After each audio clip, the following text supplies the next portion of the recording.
C'est important pour nous de passer du temps dans la prière. Vraiment.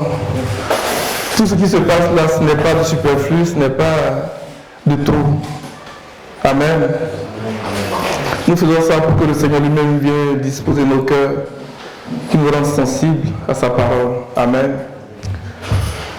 Ce matin, je voudrais qu'on parle vraiment de l'expérience que les disciples ont vécue le jour de la Pentecôte.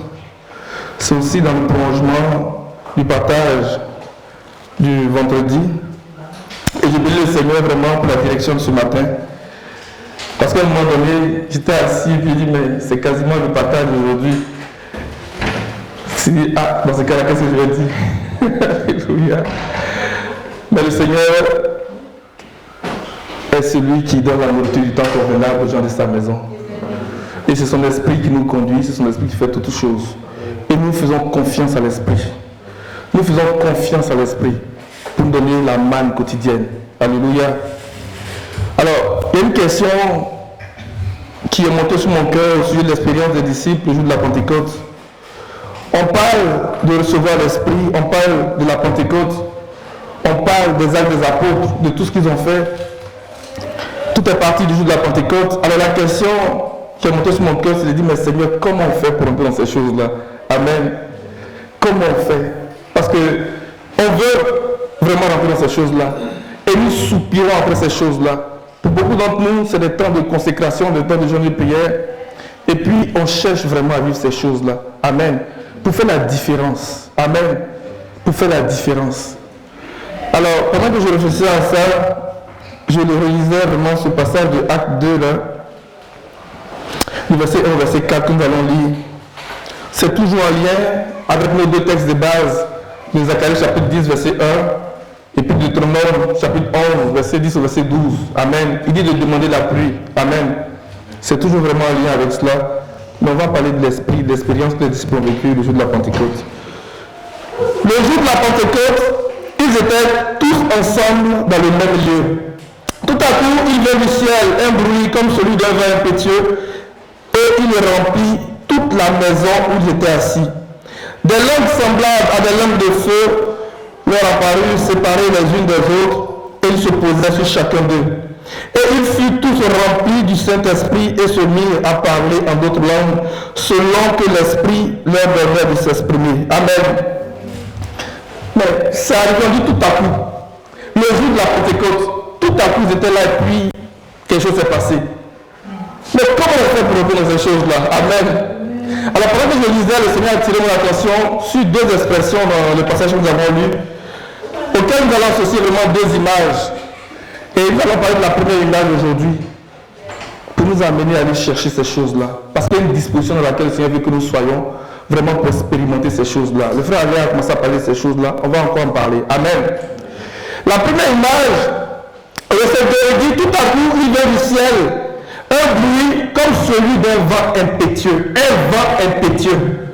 Ça nous rappelle l'expérience d'Ézéchiel, alors qu'il était assis au bord du fleuve Kébar. Amen. Il dit que la main de Dieu a reposé sur lui avec puissance. Et le ciel s'est ouvert et il a eu des visions divines. Et qu'est-ce qu'il a vu? Il parle vraiment de cet épisode-là. Amen. On va le lire rapidement, mais ce n'est pas sur ça qu'on va réfléchir ce matin. À d'autres occasions, on pourra y revenir. Amen. Ézéchiel chapitre 1, en fait, verset 1.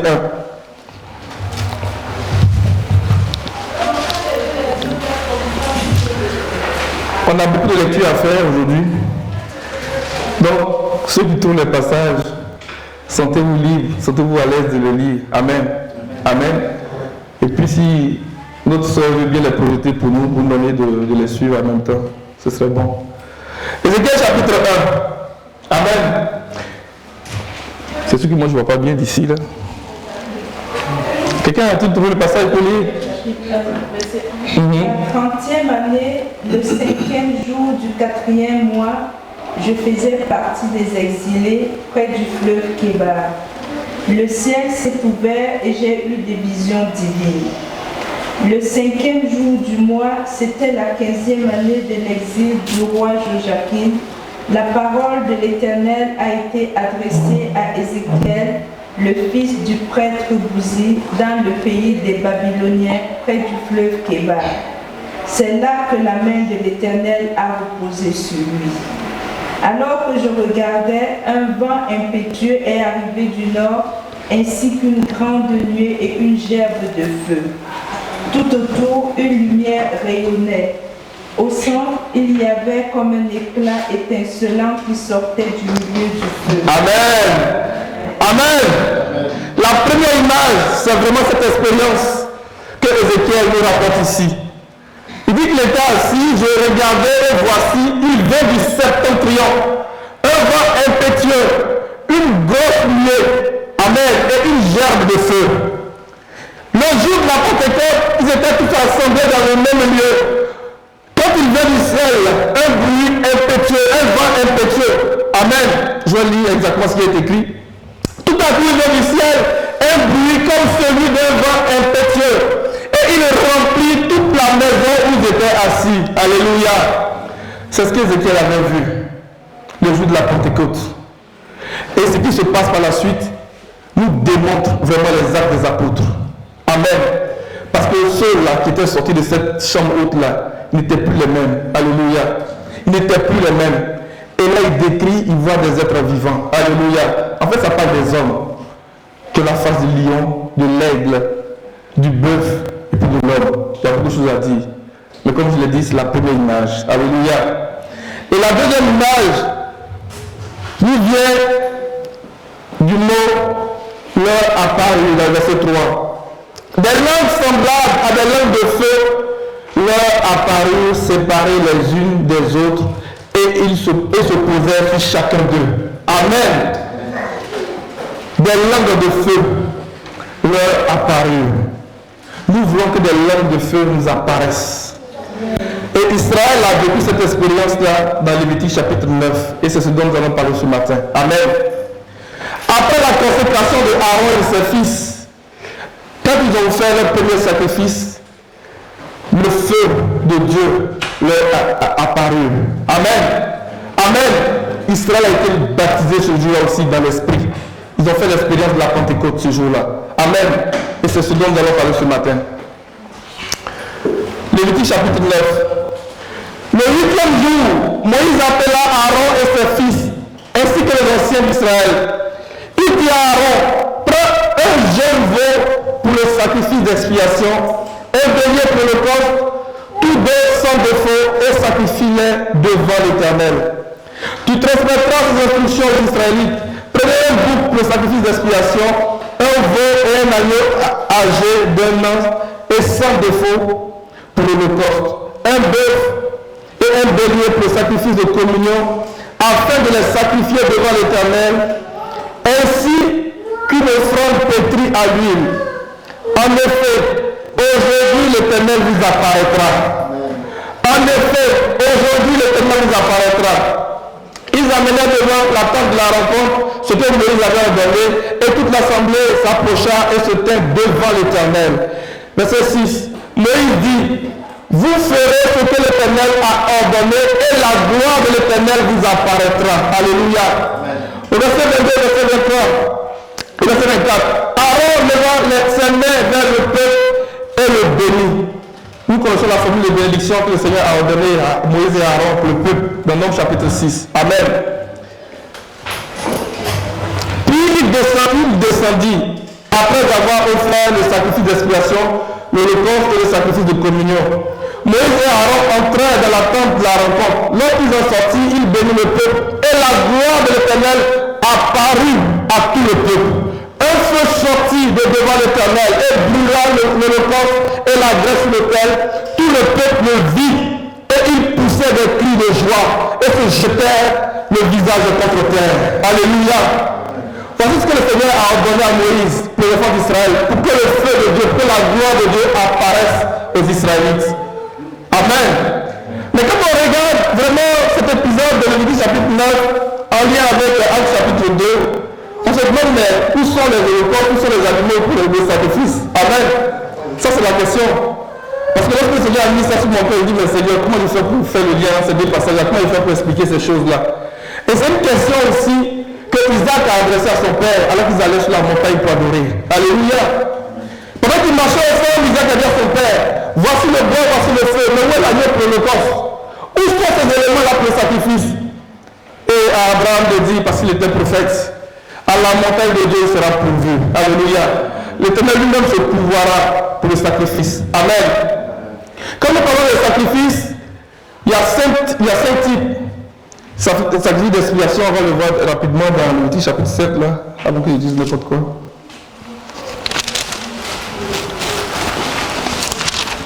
Il y en a deux qui sont obligatoires, comme je vous l'ai dit, il y en a deux qui sont obligatoires et il y en a trois qui sont volontaires. Amen.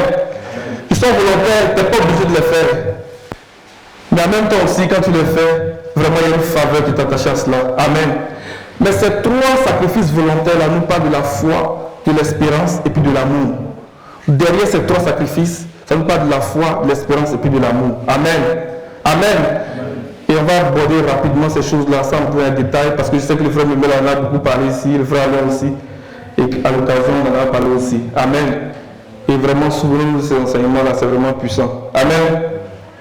Alors, quand on considère le projet de Lévitique chapitre 9, la question est là. Où sont les animaux pour l'Holocauste? Parce que les disciples ici dans la chambre haute n'ont pas offert d'animaux pour que le feu de Dieu leur apparaisse. Amen. Ils étaient là dans le même lieu, ils priaient, ils persévéraient dans la prière. Quand on lit ça comme ça, on a l'impression que c'est rien, mais il y a beaucoup de choses là-dedans. Mais pour comprendre vraiment ce qui s'est passé, ou bien ce que le Seigneur veut nous enseigner à travers l'épisode de Lévitique chapitre 9, nous allons considérer vraiment la vie de Daniel. Alléluia. Parce que Daniel, dans sa vie, là, il exprimait le sacerdoce, mais pas n'importe quel sacerdoce. Le sacerdoce de Melchisédek. Amen. On n'a pas vu Daniel en train de gorger des animaux, bien de sacrifier des animaux, mais dans sa manière d'adorer le Seigneur, dans sa manière d'être attaché au Seigneur, il exprimait ces choses-là. Amen. Et c'est ces choses que le Seigneur veut que nous exprimions pour que nous voyons sa gloire nous apparaître. Amen. Et c'est à cela que nous allons attarder ce matin. Amen. Est-ce que ça va? Amen. Alors, allons-y dans Daniel chapitre 9.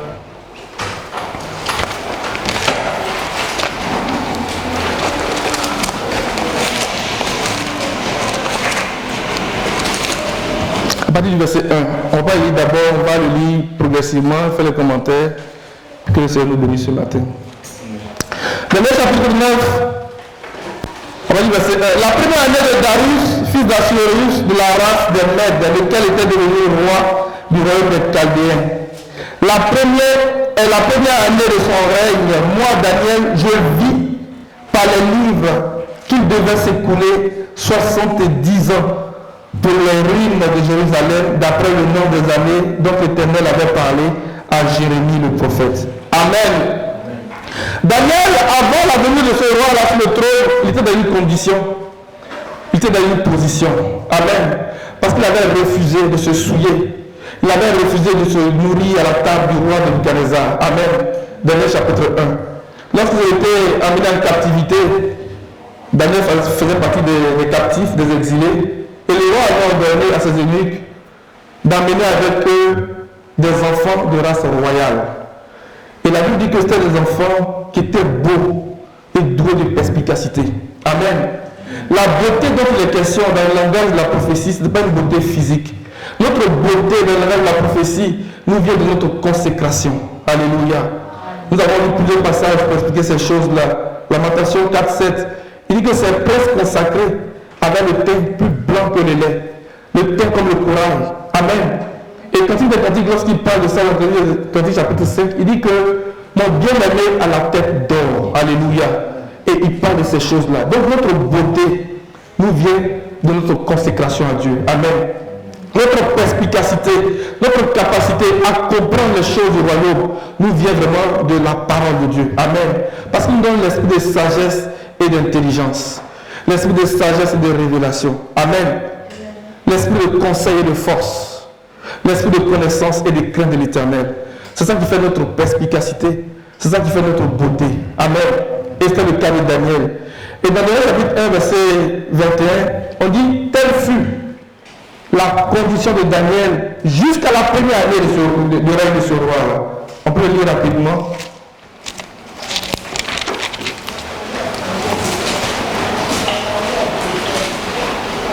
Je lis le verset 11. Alors Daniel dit à l'intendant à qui le chef des eunuques avait remis la surveillance de Daniel, Anania, de Michaël, d'Azaria, éprouve tes serviteurs pendant 10 jours. Alléluia. Pendant 10 jours. Et qu'on nous donne des légumes à manger et de l'eau à boire. On va sauter un peu. Verset 15. Au bout de 10 jours, ils avaient un meilleur visage et plus d'un bon point que tous les jeunes gens qui mangeaient les mets du roi. Amen. Verset 17. Dieu accorda à ces 4 jeunes gens de la science et de l'intelligence dans toutes les lettres et de la sagesse. Et Daniel expliquait toutes les visions et tous les songes. Alléluia. Verset 21. Ainsi fut Daniel jusqu'à la première année du roi Cyrus. C'était ça la condition de Daniel. Jusqu'au règne de ce roi-là, la première année du règne de ce roi-là. Et c'est ça que nous reprenons dans Daniel chapitre 9, verset 1. Amen. Que le Seigneur donne à chacun de nous, par son esprit, vraiment de la sagesse et de l'intelligence, du conseil et de la force, de la connaissance et de la crainte pour son nom. Alléluia. Que le Seigneur donne cela à chacun de nous ce matin. Amen. Qui nous rende perspicace. Que ce soit notre condition, que ce soit notre position. Alléluia. Que ce soit vraiment notre position. Qu'aucun mystère de la parole ne soit trop difficile pour nous. Que nous soyons capables d'expliquer toutes les visions. Comme les visions d'Ézéchiel sont des visions difficiles. Mais parce que nous avons l'Esprit de Dieu, nous sommes capables d'expliquer ces visions-là. Amen. Que nous soyons capables d'expliquer tous les songes. Amen. Et quand on parle de position, on parle de notre dignité. Alléluia. Le Seigneur a dit, faisons l'homme à notre image et à notre ressemblance. C'était la position dans laquelle Dieu avait mis l'homme, avait mis Adam. C'était pour Adam une couronne. Alléluia. C'était pour Adam un vêtement de puissance, un vêtement de force, d'autorité, de domination. Adam avait la capacité de dominer sur la mort à ce moment-là. Il avait la capacité de dominer sur le monstre marin. Il avait la capacité de dominer sur toutes les infirmités. Amen. Un vêtement de corruptibilité, il était incorruptible. Alléluia. Adam était incorruptible. C'est une position dans laquelle il nous met. Et il veut que nous restions dans cette position-là. Amen. Et c'est notre dignité, c'est notre parure. C'est une couronne de gloire pour nous. Que cela soit la position de chacun de nous. Pour que devant les situations de maladie, devant les situations de mort, que vraiment nous avons l'autorité, nous avons la puissance de vaincre ces choses-là. Amen. Et lorsque l'Esprit de Dieu vient sur nous, comme un revêtement de puissance, il nous remet dans cette position-là. Amen. Pierre, il passe et son nom de guérir les malades. Comment on peut expliquer cela? C'est le revêtement de puissance. La puissance du Saint-Esprit. La Bible dit que telle était la condition de Daniel jusqu'à la première année du règne de ce roi-là. Amen. Alors, nous continuons, nous revenons dans Daniel chapitre 9. Et je voudrais qu'on parle de ce que Dieu lui m'a dit à Daniel pour rejoindre un peu le sujet de prière que le frère avait donné ce matin. Il y a 3 personnes de qui le Seigneur fait mention et de qui le Seigneur a un bon témoignage. Il parle de Noé, de Daniel et de Job. Alléluia. Le Seigneur a parlé d'eux et il parle d'eux. Mais lorsqu'il parle d'eux, dans Ézéchiel chapitre 14, verset 12, nous allons lire. Il parle des gens que physiquement ils sont morts. Mais pourquoi il parle de ces gens-là? Parce qu'il dit que si dans une nation, il y a Noé, Daniel et Job, il dit qu'il y a seulement ces 3 hommes. À cause de leur justice, quand il enverrait ces 4 instruments terribles contre cette nation-là, eux sauveraient leur vie. Mais ils sont morts. Pourquoi il parle de ces gens-là? Au moment où Ézéchiel écrivait ces choses, parce qu'Ézéchiel était contemporain de Daniel. Après la captivité, peu de temps après, Jérémie était mort. Et c'est Ézéchiel qui accompagnait le peuple de Dieu. Et c'est par lui que le Seigneur parlait à tous les captifs qui étaient exilés en Babylone. Amen. Pour que Dieu n'abandonne pas son peuple. Parce que Jérusalem avait été rasé, avait été complètement rasé. Et Jérémie était mort, mais le Seigneur a accompagné son peuple avec eux dans la captivité. Et à travers Ézéchiel, il leur parlait. C'est pour ça que quand il commence dans Ézéchiel chapitre 1, il nous donne des visions, il donne des révélations, et puis les envoie pour leur parler. Alléluia. Amen. Alors, pour Daniel, on peut dire, bon, c'était un contemporain d'Ézéchiel, mais pour Noé et Job, eux, ils sont venus avant, bien avant. Mais pourquoi le Seigneur fait mention d'eux lorsqu'il parle d'eux dans Ézéchiel chapitre 14, verset 12? On va lire rapidement. Tout ça va venir rattacher la position de Daniel. C'est une position privilégiée. C'est la position des étoiles. Alléluia. C'est la position des étoiles, c'est la position des sacrificateurs. C'est la position des dominateurs de la lignée de David. Alléluia. C'est pas n'importe qui. C'est une position dans laquelle nous mettons. Et derrière ces trois hommes, quand le Seigneur parle de ça, il parle de la foi, de l'espérance et de l'amour. Pourquoi? Parce que s'il parle des gens qui sont morts de cette manière, il a dit qu'il y a trois choses qui demeurent. Il y a trois choses qui demeurent. Donc à travers la vie de Noé, à travers la vie de Daniel, à travers la vie de Job, le Seigneur nous parle de la foi, de l'espérance et puis de l'amour. Alléluia. C'est pour ça que Hébreux chapitre 1, verset 7 va dire quoi? Parlant de Noé, il dit averti des événements qu'on ne voit pas encore. Il a construit une arche pour sauver sa vie. Or la foi, c'est la ferme assurance des choses qu'on espère et une démonstration de celles qu'on ne voit pas. C'est par la foi que nous comprenons que le monde que nous voyons tire son origine du monde invisible. Averti des événements qu'on ne voit pas encore. Averti des événements qu'on ne voit pas encore. Noé, il a construit une arche. Il parle de la foi. Amen. Amen. Et Noé est présenté comme un prédicateur de la justice. Amen. On va lire tout ce verset là. Et quand on parle de Daniel, on parle de la fermeté de l'espérance. Amen. On parle de la fermeté de l'espérance. Et quand on parle de Job, on parle de celui qui a connu la mort. Quand on écoute vraiment les paroles de Job, derrière les paroles de Job, il y a un témoignage de souffrance de Christ. Christ qui s'est dépouillé lui-même. De riche il était, il s'est fait pauvre pour nous. Noé était riche, Job était riche, mais il est devenu pauvre. Amen. Christ, de riche il était, il s'est fait pauvre pour nous. Amen. Pour que nous soyons riches. Alléluia. La foi, l'espérance et l'amour. Noé, Daniel et Job. S'il se trouve dans une ville, ces trois hommes, quand le même le Seigneur enverrait ces quatre éléments terribles de jugement. Et qu'est-ce que ces quatre éléments terribles de jugement? On va les dire rapidement. Alléluia. Alléluia. Est-ce qu'on se suit? Amen. Et je bénis le Seigneur vraiment pour le temps de prière ce matin. Quand le frère vient parler de ces choses, et dit au moins il va nous sauver du temps. Alléluia. Ézéchiel chapitre 14, avec le verset 12. Celui qui a trouvé fait la lecture, parce qu'on va lire jusqu'à la fin, pour que nous comprenions vraiment pourquoi le Seigneur dit ces choses quand il parle de ces trois personnes. Ézéchiel 14, à partir du 12. La parole de l'Éternel m'a été adressée. Fils de l'homme, si un pays pêche contre moi en se livrant à l'infidélité et que je déploie ma puissance contre lui, si je le prive de pain, lui envoie la famine et en élimine hommes et bêtes, s'il s'y trouve ces trois hommes, Noé, Daniel et Job, eux auront la vie sauve à cause de leur justice, déclare le Seigneur l'Éternel. Si je fais parcourir le pays par des bêtes féroces qui le dépeuplent, s'il devient un endroit désert par où personne ne passe à cause de ces bêtes, s'il s'y trouve ces trois hommes, aussi vrai que je suis vivant, déclare le Seigneur l'Éternel, ils ne sauveront ni fils ni fille. Eux seuls seront sauvés et le pays deviendra un endroit désert. Ou si je fais venir l'épée contre ce pays, si je dis que l'épée parcourt le pays et que j'en élimine hommes et bêtes, s'il s'y trouve ces trois hommes, aussi vrai que je suis vivant, déclare le Seigneur l'Éternel, ils ne sauveront ni fils ni fille, mais eux seuls seront sauvés.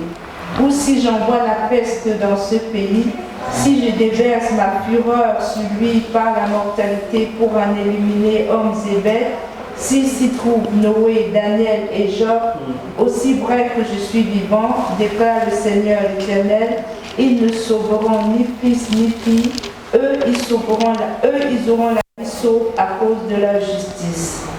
Oui, voici ce que dit le Seigneur l'Éternel.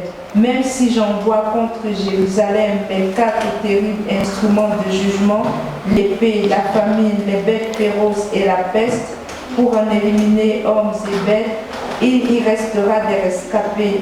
On en fera sortir des fils et des filles. Ils sortiront pour aller vers vous. Vous découvrirez ainsi leur conduite et leurs agissements, et vous serez consolés du malheur que je fais venir sur Jérusalem, de tout ce que je fais venir contre elle. Ils vous consoleront quand vous découvrirez leur conduite et leurs agissements, et vous reconnaîtrez que ce n'est pas sans raison que je traite cette ville comme je la traite. déclare le Seigneur éternel. Alléluia. Regardez bien l'ordre dans lequel le Seigneur met les noms. Noé, Daniel et Job. Daniel est venu après Job, mais même Noé, Daniel et Job. Alléluia. La foi, l'espérance et l'amour. Il y a trois choses qui demeurent. Amen. Ils étaient morts, mais ils parlent encore, quoique vivants. Alléluia. Abel était mort, mais son sang parle encore. Son sang parle encore. Ceux qui parlent ainsi, moi qui recherche une patrie, ceux qui parlent ainsi sont en train de parler de quelque chose de puissant que le Seigneur veut que nous ayons dans nos vies. Amen. La foi, l'espérance et l'amour. Lorsque le frère même enseignait ici, il a partagé un passage dans 1 Thessaloniciens. Qui s'en souvient? Qui s'en souvient pour donner de la précision quand on parle de la foi, de l'espérance et puis de l'amour? On a parlé de quoi? De l'œuvre de la foi, de la fermeté de l'espérance. Daniel prit la ferme résolution de ne pas se souiller, la fermeté de l'espérance, alléluia, et du travail de l'amour. Amen.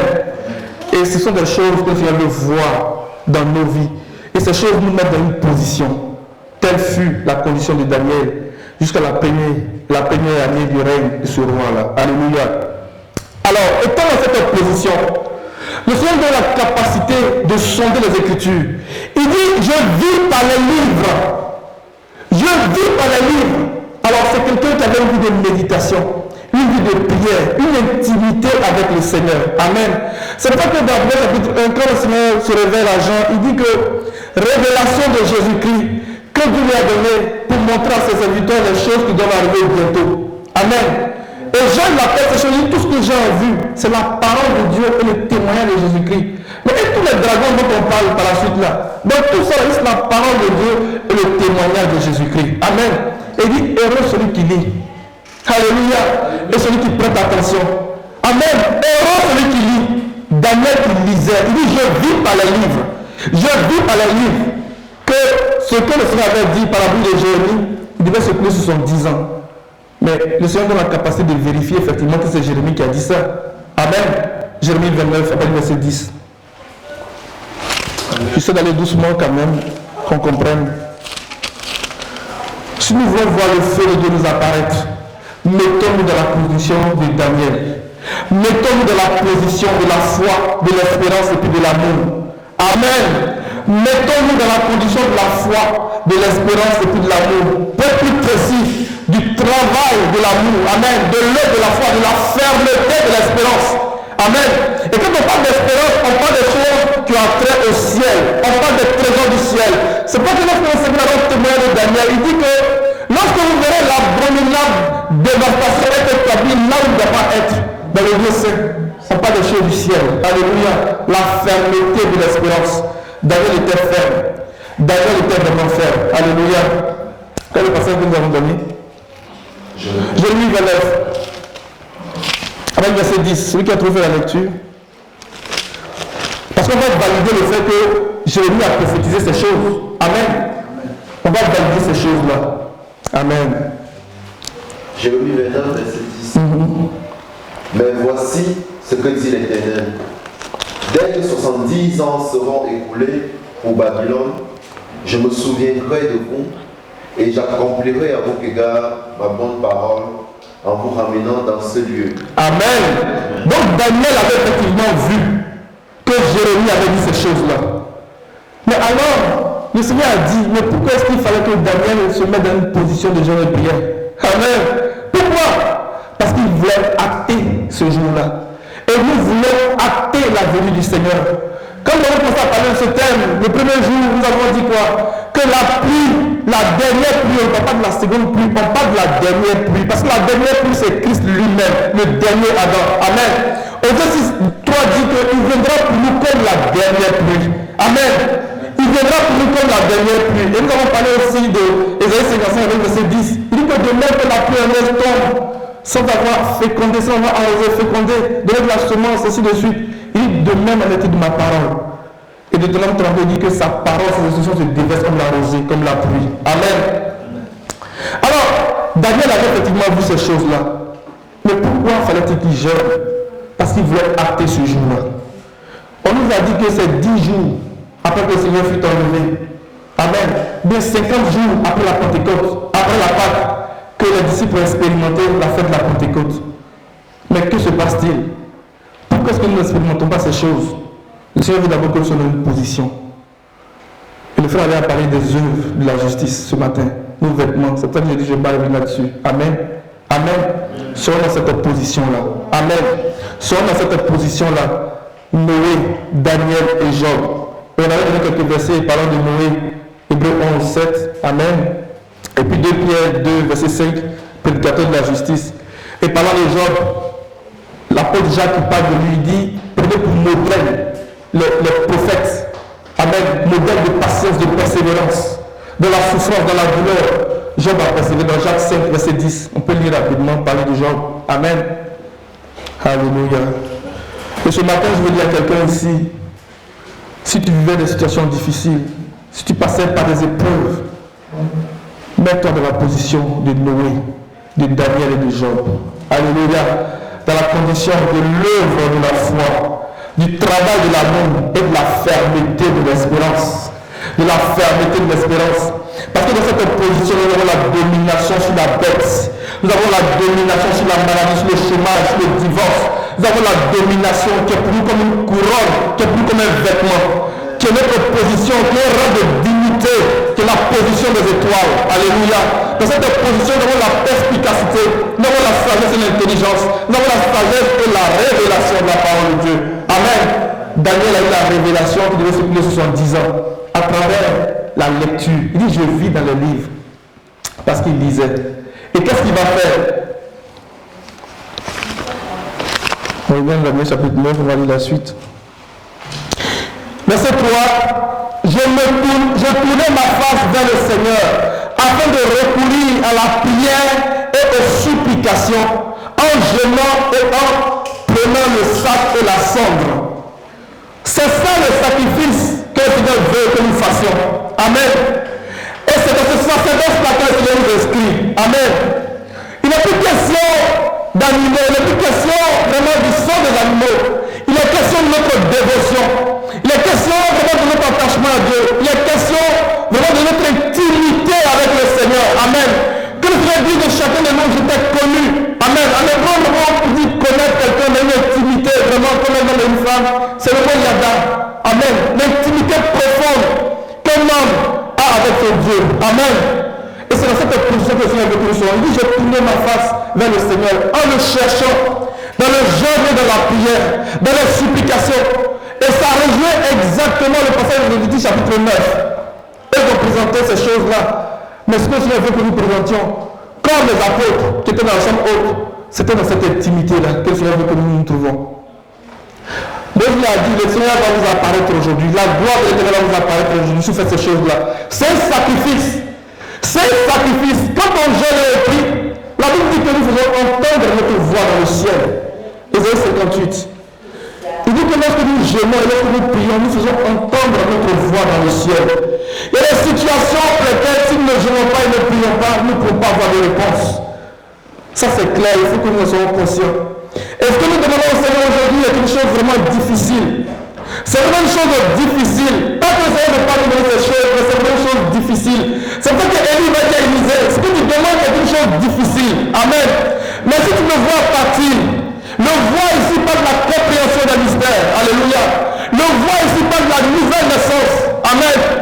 C'est pour ça que si tu me vois partir, tu vas recevoir ce que tu demandes. Si tu vois le Seigneur faire ces choses, tu vas recevoir ce que tu demandes. Amen. C'est de ça qu'il est question. Et là, regardez la prière de Daniel. Un peu comme Aaron, il présente un sacrifice pour lui-même d'abord. Donc Daniel commence à demander pardon pour ses propres péchés.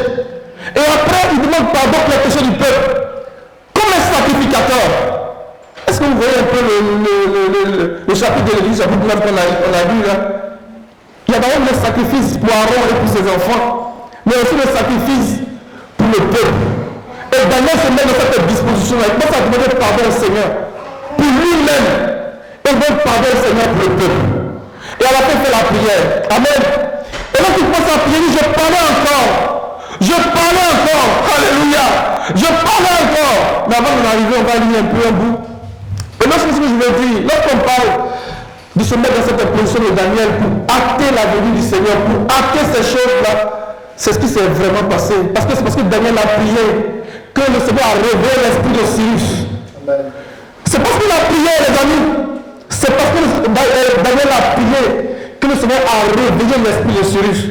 Alors que lorsque nous demandons l'esprit, mettons-nous dans cette position-là pour acter ce jour-là. Le Seigneur va envoyer l'esprit pour réveiller notre corps, pour nous réveiller. Amen. Et il va envoyer la visitation. Lisons Esdras chapitre 1. Daniel a prié. Il dit, Seigneur, tu as dit, tu devais se trouver 70 ans. Et nous aussi, nous prions au Seigneur. Tu as dit que c'est 50 jours après la Pâque que les disciples expérimentaient la Pentecôte que nous venons de lire. Mais la Pentecôte, ça fait plus, la Pâque, ça fait plus de 50 jours. Pourquoi on n'expérimente pas ça? Daniel dit, j'ai vu ça, tu as dit que tu devais se trouver 70 ans. Mais 70 étaient arrivés. 70 ans étaient arrivés. Il fallait que ça s'accomplisse. Et il s'est levé. Et le Seigneur cherche des gens dans cette assemblée qui vont se lever comme Daniel. Il cherche vraiment des gens dans cette assemblée qui vont se lever comme Daniel. Parce que les prières que nous lui adressons, quand nous demandons l'esprit, il les entend. Mais il cherche des gens qui vont se lever comme Daniel, qui vont le chercher dans le jeûne et dans la prière. Pour acter ce jour-là. Pour acter la venue de ce jour-là. Amen. Parce que ce sont des choses difficiles que nous demandons. Tout le monde parle en langue. Mais est-ce que les disciples ont expérimenté? Et quand on lit les actes des apôtres, il n'y a pas beaucoup qui le font. Donc c'est bien plus que le parler en langue. C'est un revêtement de puissance. Je dis bien un revêtement de puissance. C'est comme le manteau qu'Élie a donné à Élisée. Alléluia. C'est le fait qu'il est question de la double portion de l'esprit. Tout le monde reçoit les paroles en langue. Mais la double portion de l'esprit, c'est ça que nous demandons au Seigneur actuellement. Donne-nous cette double portion-là. Pour que nous soyons capables de séparer si les hommes du Jéhovah comme Élisée. Alléluia. Pour que nous aussi, lorsque nous passons, quand on a bien la sortie des malades, et que notre ombre couvre chacun d'eux. Et ces choses-là, nous avons reliées, si le Seigneur le permet, à la vision d'Ézéchiel, c'est le ministère des chérubins. C'est le ministère des chérubins. L'ombre du propitiatoire, c'est l'ombre de nos vêtements lorsque nous passons. L'ombre du propitiatoire, c'est l'expression de la puissance de Dieu. Alléluia. Que le Seigneur nous aide ce matin. Au nom de Jésus. Esdras chapitre 1. Après 2 Chroniques. On va lire les 2 derniers versets de 2 Chroniques et puis on va tomber dans Esdras. Esdras chapitre 1. On va lire verset 22. 2 Chroniques 36, verset 22. La première année de Cyrus, roi de Perse, afin que s'accomplisse la parole du Seigneur prononcée par Jérémie, le Seigneur éveilla l'esprit de Cyrus, roi de Perse, qui diffusa dans tout son royaume cette proclamation, même par écrit. Ainsi par Cyrus, roi de Perse, le Seigneur, le Dieu du ciel, m'a donné tous les royaumes de la terre, et il m'a chargé de lui bâtir une maison à Jérusalem en Juda. Quiconque d'entre vous appartient à son peuple, que le Seigneur son Dieu soit avec lui et qu'il monte. Amen. On va s'arrêter là. Cyrus là, on a déjà dit ici, mais on va le répéter. Ça veut dire celui qui a la puissance extrême. Ça veut dire celui qui a la puissance extrême. Or, le plus grand ennemi de l'homme aujourd'hui, c'est la mort. Donc c'est comme si Israël était dans les liens de la mort. Israël était dans les liens de la mort. Et David a prié, il a dit les liens de la mort m'avaient saisi, les torrents dévastateurs m'avaient épouvanté, les filets de la mort m'avaient saisi, mais j'ai crié à l'Éternel. Alléluia. Des situations de mort dans lesquelles nous nous trouvons, qui sont une sorte de puissance extrême. Amen. Comme Cyrus, celui qui a la puissance extrême. Mais il dit que le Dieu du ciel m'a commandé. Alléluia. Le Dieu du ciel m'a commandé de lui bâtir une maison stable à Jérusalem. Si nous voulons voir notre maison se relever de la dévastation des ruines, si nous voulons voir notre maison être stable, si nous voulons voir nos vies être guéries, vraiment être débarrassées de toute forme d'infirmité, il faudrait que nous mettions dans la position de Daniel, que nous commencions vraiment à prier. Parce que Daniel a prié, le Seigneur a réveillé son esprit, ce roi-là. Le Seigneur a réveillé son esprit. Ne vous donnez pas à Dieu, amis de Daniel. Quel est le Dieu qui pourra alors vous délivrer de mon pouvoir? Quel est alors le Dieu qui pourra vous délivrer de ma la main. C'est la main de la mort. Lorsqu'elle saisit quelqu'un, ça prend la puissance du Saint-Esprit. Ça prend la puissance de Dieu. Et nous avons parlé de Daniel, lorsqu'il était dans la force. C'était une expression de la mort. On l'avait accusé d'expérimenter la mort. Amen. Mais le roi est venu lui dire, il dit, ton Dieu que tu sers avec ta persévérance, a-t-il pu te délivrer? Et il a dit, il a envoyé son ange et il a fermé la gueule du lion. Et nous avons dit que le lion, c'est l'expression de la puissance. C'est l'expression de la puissance. Mais dans ce cas précis, c'était les forces de la mort. Les torrents dévastateurs, l'expression de la puissance de la mort. Il dit son ange. On a vu la semaine passée que les anges nous parlent des esprits, nous parlent des ministères. Lorsque nous écoutons la parole prophétique, elle est puissante pour maîtriser la gueule du lion, pour maîtriser le dragon. Et c'est ce que Daniel a expérimenté. Il a envoyé son ange et il a fermé la gueule du lion. Alléluia. Parce qu'il était dans une position, parce qu'il était couvert des vêtements de la justice, des vêtements du salut, en tant que sacrificateur, en tant qu'étoile dans la main droite du Seigneur. Le Seigneur a envoyé son ange, il a fermé la gueule du lion. Et parce que Daniel a prié, ce roi-là, qui s'appelle la puissance extrême, il dit, le Dieu du ciel m'a commandé. Et il a mis cette puissance qui dit, le Dieu du ciel m'a commandé. Le Dieu du ciel m'a commandé. Et qu'est-ce qu'il va faire? Il va faire une proclamation de vive voix. Pour laisser partir les exilés, pour laisser partir les captifs. L'Esprit du Seigneur est sur moi. Pour annoncer donner des grâces du Seigneur. Pour annoncer donner des grâces du Seigneur. Alléluia. Pour annoncer au peuple la bonne nouvelle. Pour envoyer libre les captifs, les opprimés, celui qu'on maltraite. Pour libérer les aveugles. C'est l'année du jubilé. C'est vraiment l'année du jubilé pour nous les amis. C'est vraiment l'année du jubilé. L'Esprit du Seigneur sur moi. Parce que Daniel a prié, le Seigneur a révélé l'Esprit de ce roi-là.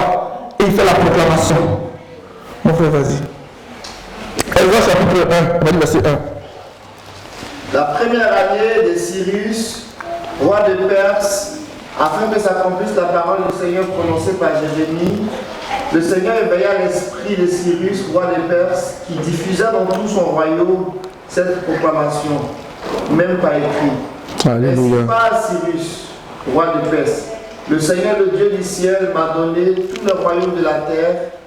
Il m'a chargé de lui bâtir une maison à Jérusalem, en Juda. Quiconque d'entre vous appartient à son peuple, que son Dieu soit avec lui. Qu'il monte à Jérusalem, en Juda, et bâtisse la maison du Seigneur, le Dieu d'Israël. C'est le Dieu qui est à Jérusalem. Alléluia. Amen. Continue mon frère. Verset 4. À tous ceux qui restent, quel que soit le lieu où ils séjournent, un immigré, que les gens du lieu leur fournissent de l'argent, de l'or, des biens et des bêtes, avec des offrandes volontaires pour la maison de Dieu qui est à Jérusalem. Alors les chefs de famille de Juda et de Benjamin, les prêtres et les lévites, tous ceux dont Dieu éveilla l'esprit. Oh, que le Seigneur éveille l'esprit ce matin.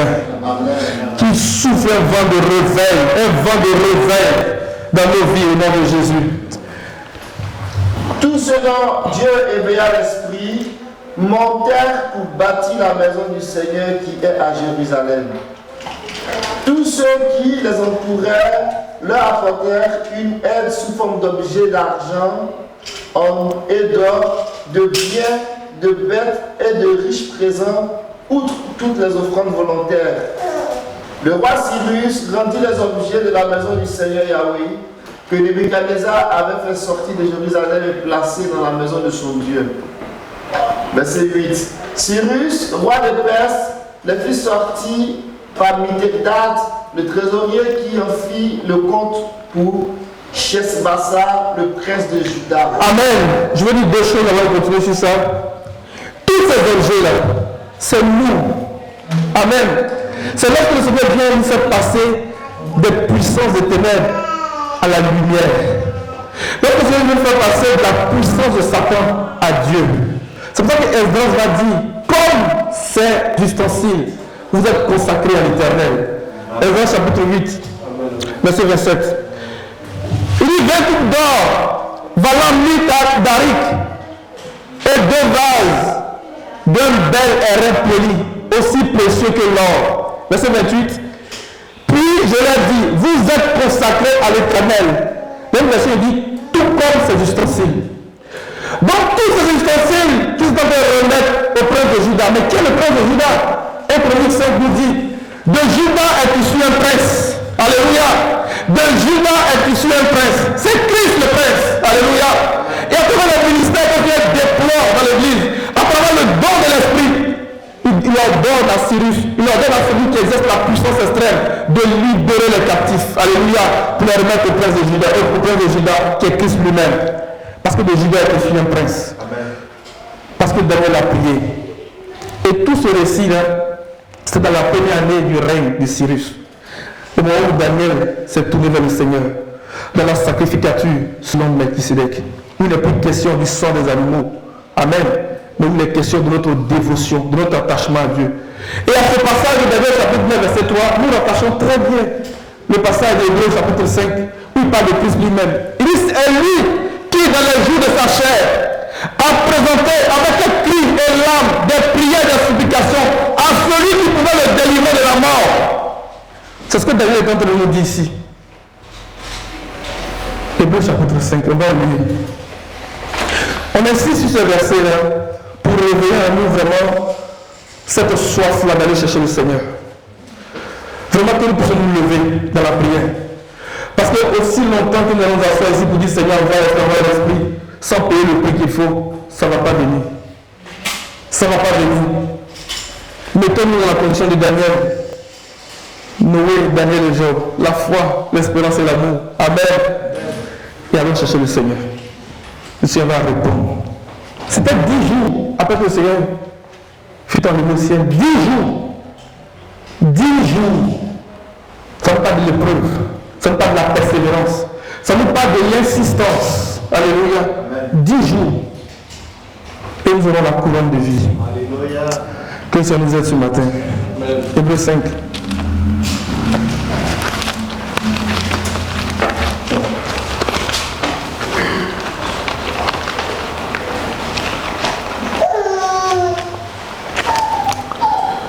Verset 7. Quelqu'un a trouvé pour faire la lecture? Au jour de sa chair, il a offert à grands cris et dans les larmes des prières, des supplications à celui qui pouvait le sauver de la mort, et il a été exaucé en raison de sa piété. Alléluia. Vas-y. Tout fils qu'il était, il a appris l'obéissance parce qu'il a souffert. Une fois porté à son accomplissement, il est devenu pour tous ceux qui lui obéissent l'auteur d'un salut éternel, Dieu l'ayant déclaré grand prêtre selon l'ordre de Melchisédek. Amen. Amen. Donc, Daniel était rentré dans la pensée de Dieu. Et c'était le sacrifice, le sacerdoce de Melchisédek qu'il est en train de faire. Dans les prières, dans la supplication, dans le jeûne, alléluia, dans les larmes. Et il a commencé à demander pardon pour ses propres péchés. On va lire rapidement. Le temps passe. Je voudrais qu'on puisse avoir le temps de prier quand même. À partir du verset 4. Daniel 9, verset 4.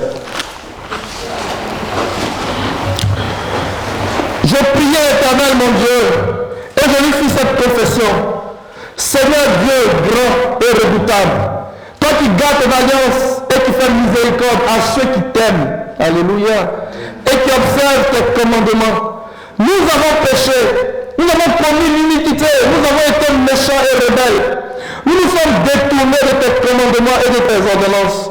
Nous n'avons pas écouté tes serviteurs les prophètes qui ont parlé en ton nom à nos rois, à nos chefs, à nos pères et à tout le peuple du pays. À toi, Seigneur, est la justice et à nous la confusion de face. Que tout homme soit trouvé menteur. En ce jour, aux hommes de Juda, aux habitants de Jérusalem et à tout Israël, à ceux qui sont près et à ceux qui sont loin. Il parle de nous. Amen. À ceux qui sont près et à ceux qui sont loin. Cette expression-là, Moïse l'a reprise dans Deutéronome chapitre 29, lorsqu'il a annoncé la seconde alliance. Il dit, je ne parle pas à tous seulement qui est ici, mais je parle à tous ceux qui sont loin. Amen. Et Pierre va l'époque aussi, quand il parlait de ces choses, il dit que la promesse est pour vous, il parlait d'Israël. Mais pour tous ceux qui sont loin, en aussi grand nombre, que Dieu les appellera. Amen.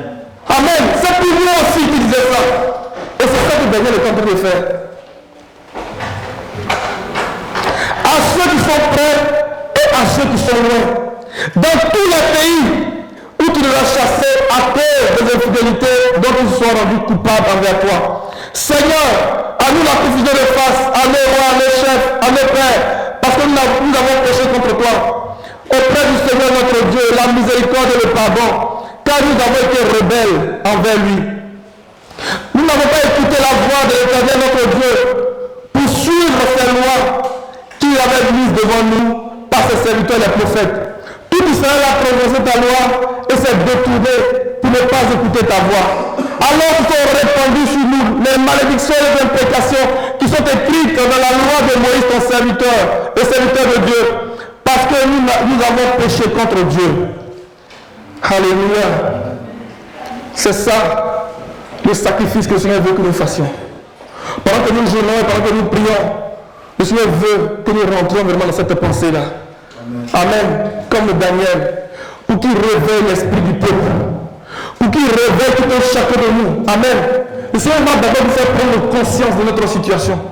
Il va nous réveiller individuellement. Et tous ceux qui auront été bien disposés, ils vont se lever pour retourner à Jérusalem. Alléluia. Ils vont se lever pour dire qu'il faut que je sorte de cette condition, de cette vie de péché, d'iniquité, de désobéissance, de révolte, de rébellion, pour retourner à Jérusalem. Amen. Et il parle de ces choses. Mais quand on les lit, on ne voit pas que Daniel est en train de pleurer vraiment, mais il pleurait. Regardez vers la fin de sa prière. On va dire verset 17. Maintenant donc, oh notre Dieu, écoute la prière et les supplications de ton serviteur. Et par l'amour du Seigneur, fais briller ta face sur ton sanctuaire dévasté. Alléluia. Lorsque le visage du roi s'éclaircit, c'est un gage de vie. Et le gage de vie que ça nous donne, c'est l'esprit. C'est la compte. C'est la compte pour la rédemption. C'est la compte pour la rédemption. On dit la compte, c'est comme la première partie d'un paiement. Mais si tu n'as pas la première partie, comment tu veux payer le solde? C'est pour ça que nous devons prier pour avoir la compte. Nous devons prier pour avoir la compte, pour être qualifiés, pour avoir le solde. Alléluia. Pour rentrer dans la rédemption, ce n'est pas du jeu. Et il a bien dit, c'est quelque chose de difficile que tu demandes. Le Seigneur lui-même, il a présenté des prières avec des cris, avec des larmes, avec des supplications à celui qui pouvait le délivrer de la mort. Parce que c'est vers ça que nous en allons. C'est vers ça que nous en allons. Pour que nous revêtissions l'incorruptibilité. Parce que si nous n'avons pas l'incorruptibilité, l'immortalité ne va venir par-dessus. Il dit que nous gémissons dans cette époque-là. Désirons nous revêtir de notre domicile céleste. Mais dis-moi, si nous nous trouvons vêtus, il faut que nous soyons vêtus d'abord. Donc Christ lui-même, il a crié à Dieu, il a pleuré. Nous parlons de ces choses au niveau, mais c'est aussi valable pour les situations de nos vies. Il faudrait que nous soyons capables de crier à Dieu, de crier vraiment à Dieu. Parce que c'est lui qui peut arracher nos vies de cette situation. C'est lui seul qui peut faire ces choses-là. Quand tout est fermé autour de toi, quand il n'y a pas d'issue, devant toi c'est la mer rouge qui parle des blessures profondes de l'âme, qui parle des douleurs, qui parle des souffrances, qui parle des gémissements atroces. Tu es devant la mer rouge, il n'y a pas d'issue. Et derrière toi, il y a Pharaon qui est là, mais il n'y a pas d'issue, tu cries à Dieu. Alléluia. Et ça se révèle à toi. Il met une ligne démarcatrice entre toi et les Égyptiens. Il t'éclaire d'abord par sa lumière. Amen. Et il jette la confusion dans le cœur de l'ennemi. Il met en déroute les chars des Égyptiens. Alléluia. Et il envoie son vent impétueux qui souffle pour séparer les eaux de la mer rouge pour que tu puisses traverser à sec. En ce moment-là, tu dis, je ne suis plus esclave, je suis enfant de Dieu. Je ne suis plus esclave, je suis enfant de Dieu. Parce que tu sépares les eaux de la mer rouge. Tu me donnes de traverser, tu me donnes de marcher à pied sec. Alléluia. Et c'est ça que Daniel a fait. Verset 18. Mon Dieu, prête l'oreille, écoute, ouvre les yeux et regarde mes ruines. Ça, c'est quelqu'un qui est en train de supplier vraiment. Regarde la ville sur laquelle ton nom est invoqué. Car ce n'est pas à cause de notre justice que nous te présentons nos supplications. C'est à cause de tes grandes compassions. Seigneur, écoute. Seigneur, pardonne. Seigneur, sois attentif. Agis et ne tarde plus. Nous voulons attendre ce jour-là, Seigneur. Nous voulons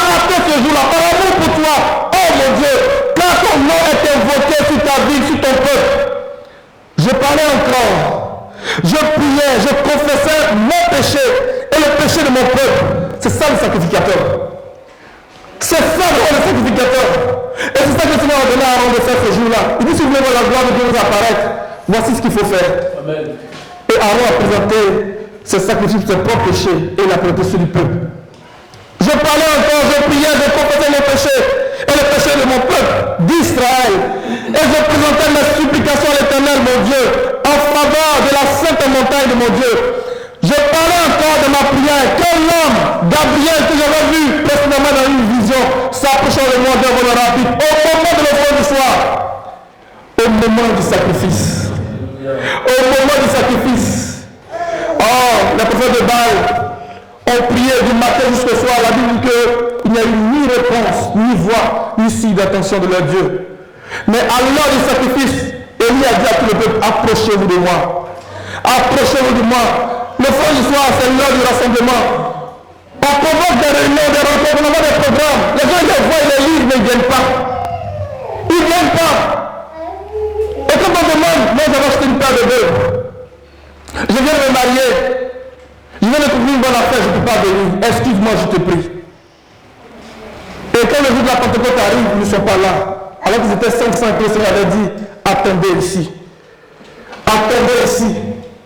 Et c'est ce qui se passe pour beaucoup d'entre nous. Ne négligeons pas les faibles commencements. Ne négligeons pas les faibles commencements. Que ce matin se réveille la conscience de plus d'un d'entre nous, au nom de Jésus.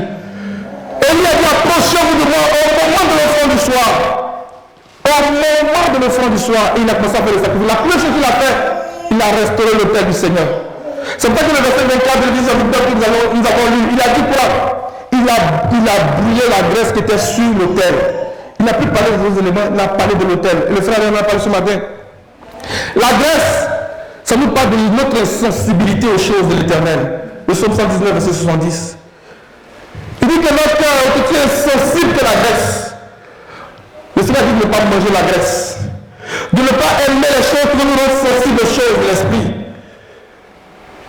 Aimons la présence du Seigneur. Rassemblons-nous autour de l'autel du Seigneur, autour de l'autel du Seigneur. Parce que c'est là qu'il va répondre, comme il a répondu à Élie. À l'heure de l'offrande du soir. Regarde ce qui va se passer pour Daniel. Alléluia. Je parlais encore de ma prière, verset 21. Quel homme Gabriel que j'avais vu précédemment dans une vision s'approchant de moi. D'un vol rapide. C'est rapide. En un instant, en un clin d'œil. Tout à coup, il vient du ciel. Alléluia. C'est rapide, les amis. Ce n'est pas quelque chose qui vient en frappant les regards, tout le monde sait que... Non. Tout à coup, il vient du ciel. D'un vol rapide. D'un vol rapide. Alléluia. L'apôtre Paul qui parle du mystère de la rédemption, il dit en un instant, en un clin d'œil, notre corps sera changé. C'est vrai, les amis. C'est vrai. Quand les pierres Jacques étaient avec le Seigneur sur la montagne de la transfiguration, la Bible dit que les yeux étaient appesantis de sommeil. Donc ils somnolaient. Le temps est le Seigneur était transfiguré. Est-ce qu'on réalise un peu la rapidité? Quand tu somnoles là, des fois c'est une seconde. Mais le temps où ça va ouvrir là, c'est fini. Le Seigneur était transfiguré. D'un vol rapide. Au moment de l'offrande du soir, verset 22, il m'instruisit et s'entretint avec moi. Il me dit, Daniel, je suis venu maintenant pour ouvrir ton intelligence. Amen. Lorsque tu as commencé à prier, la parole est sortie et je viens maintenant pour te l'annoncer. Car tu es un bien-aimé, sois attentif à la parole et comprends la vision. Sois attentif à ce qui se passe pour comprendre la vision d'Ézéchiel chapitre 1. Parce que le Seigneur libère la parole. Dès l'instant où tu as commencé à prier, la parole a été libérée et je viens maintenant pour te l'annoncer. Lorsque nous prions, le Seigneur répond à nos prières. Mais qu'est-ce qui fait qu'il y a un délai? Le frère que là, vous parlez ici, des forces de ténèbres, des puissances qui s'opposent à ces choses-là. C'est pour ça que nous devons insister. Nous devons prier jusqu'à dissiper les ténèbres. Jusqu'à dissiper les ténèbres. Le prince de la puissance de l'air qui empêche la bénédiction de Dieu de descendre. Nous devons le vaincre. Noé, Daniel et Jean. Noé, Daniel et Jean. Quand l'apôtre Paul commence à parler du fait que nous sommes assis dans les célestes avec Jésus-Christ, il commence à parler du prince de la puissance de l'air. C'est pas pour rien. Ephésiens chapitre 2. Et puis au verset 6, il dit que nous sommes ressuscités, nous sommes assis avec lui dans le céleste. Alléluia. Ce matin, c'est vraiment ce que cela a mis sur mon cœur pour l'Assemblée. Nous demandons des choses difficiles. Nous demandons une chose difficile. Il faudrait que nous en soyons conscients. Il faudrait que nous en soyons conscients. Mais si nous nous mettons dans la condition, dans la position de Daniel, alléluia, la fermeté de l'espérance, de Noé, ce prédicateur de la justice, alléluia, cet homme qui a travaillé à son salut, amen. Il a travaillé à son salut. Le Seigneur a dit, je vais te montrer comment on se lâche. L'esprit de sagesse et de révélation. L'esprit de sagesse et de révélation. L'esprit de sagesse et d'intelligence. Que le Seigneur illumine les yeux de notre cœur. Que le Seigneur illumine les yeux de notre cœur. Par l'esprit de sagesse et de révélation comme Noé. Pour que nous puissions travailler avec le salut. Qu'on se lâche pour sauver notre vie. Pour sauver notre famille. Alléluia. Parce que les eaux du décret divin arrivent pour balayer le refus de la société. Parce qu'il y a un jugement qui vient. Le Seigneur dit l'esprit se fait moi par le Seigneur de grâce. Esaïe dit que aussi, il parle de vengeance. Mais dans Luc, dans l'évangile, quand on lit ça, il a parlé seulement de l'année de grâce. Mais une vengeance, c'est où? Est-ce qu'on comprend? Esaïe a parlé de vengeance aussi dans ce qu'il a dit, Esaïe 61. Mais quand on vient dans l'évangile, le Seigneur parle seulement de l'année de grâce. Et puis il dit aujourd'hui, cette parole que vous entendez s'est accomplie. Mais un autre là, vengeance, c'est où? C'est parce qu'il y a un jour de vengeance qui arrive. Il y a vraiment un jour de vengeance qui arrive. Donc il nous prévient, il dit que quand Dieu il enverrait ces 4 instruments terribles de jugement, s'il s'y trouve la foi, l'espérance et l'amour, on va sauver notre vie et la vie de nos enfants. Amen. Et Noé a construit une arche pour sauver sa vie. Il n'était que 8 personnes. 1 Pierre 3, on va lire et puis je vais m'arrêter, on va prier. 1 Pierre 3, verset 18. Il y a un jour de vengeance du Seigneur qui arrive. Il y a un jour de vengeance du Seigneur qui arrive. C'est comme Noé. Le Seigneur lui a donné la révélation de l'arche, les dimensions, les spécifications. Comment il devait faire? Vraiment. Le déluge là, ce n'est pas des fables. C'est la réalité. L'apôtre Pierre qui explique ça dans 2 Pierre 3. Il dit qu'il oublie. Il oublie que le monde d'alors a péri par les autres. Il oublie ça. Mais à cette époque, il y avait un prédicateur de la justice, Noé, dans le même chapitre, il parle de 2 Pierre 2, verset 5. Mais on va lire d'abord 1 Pierre 3, verset 18. Que le Seigneur nous aide. 1 Pierre 3, verset 18. 1 Pierre 3, verset 18. Car le Christ lui-même a souffert une fois pour toutes en rapport avec les péchés, lui juste ou des injustes, afin de nous amener à Dieu. Mis à mort quant à la chair, il a été rendu vivant quant à l'esprit. Alléluia. C'est ainsi qu'il est aussi allé faire la proclamation aux esprits en prison, à ceux qui avaient refusé d'obéir autrefois, lorsque la patience de Dieu attendait au jour où Noé bâtissait l'arche dans laquelle un petit nombre de personnes, 8, furent sauvées à travers l'eau. Un petit nombre de personnes, 8 personnes furent sauvées parce qu'il avait bâti une arche. Édifions nous-mêmes sur notre très sainte foi. C'est ça que Paul dit. Édifiez vous-même, vous-même. Amen. Édifions-nous. Édifions-nous vraiment. Il y a beaucoup de choses à dire sur ces 3 personnes-là. Mais vraiment, que le Seigneur nous aide ce matin à garder cette position, à demeurer dans cette position et avoir l'attitude de cœur qui va avec. Hâter la venue du jour du Seigneur. Quand on parle de l'autel, on parle du cœur. L'autel, là, c'est l'expression de notre cœur. L'autel, c'est l'expression de notre cœur. Jérémie 17, verset 1 à 2. Et puis, on va prier. Que le Seigneur donne un cœur qui comprenne les choses. Un cœur qui répond à l'appel du Seigneur. Un cœur qui est obéissant à tout point de vue. Je lis d'abord le petit 9, verset 24, et puis on va lire Jérémie 17, verset 1 à 2. Un feu sortit de devant l'Éternel et brûla l'holocauste et la graisse sur l'autel. Mais ça veut dire quoi l'autel? Cette symbolique-là. Nous avons parlé, nous reparlons encore aujourd'hui. Jérémie 17, verset 1 à 2. Jérémie 17, 1 à 2. Le péché de Judas est écrit avec un stylet de fer, avec une pointe de diamant. Il est gravé sur la tablette de leur cœur, au corps de leurs autels. Vous voyez, il est gravé sur la tablette de leur cœur, au corps de leurs autels.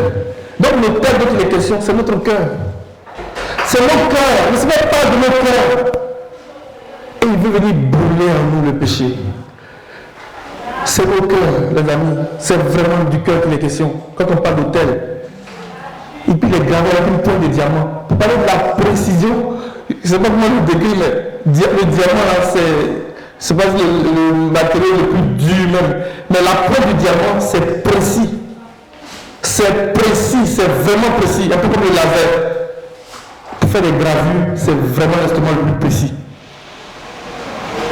Mais il dit que ce péché-là, il va l'enlever. Alléluia. Que Dieu nous donne un cœur qui obéit à sa parole. Et je vous invite, pour votre lecture personnelle, à considérer le chapitre 10 de Lévitique. Parce que c'est l'histoire de Saphira, Ananias et Saphira. C'est vraiment l'histoire de Ananias et Saphira, ce qui est arrivé aux deux enfants d'Aaron. Ils sont rentrés dans la présence du Seigneur avec un feu étranger. Ananias et Saphira sont rentrés dans la présence du Seigneur avec un feu étranger. Ils ont été frappés devant le Seigneur. C'est vraiment cet épisode-là. Alors que nous demandons aussi ces choses-là, mais faisons attention. Parce qu'il va nous donner là, celui qui va rentrer ici, dans un habit bizarre, on va pas te demander d'où viens-tu. Comment tu veux pour rentrer ici? Toi-même tu as. Alléluia. Que ça nous bénisse.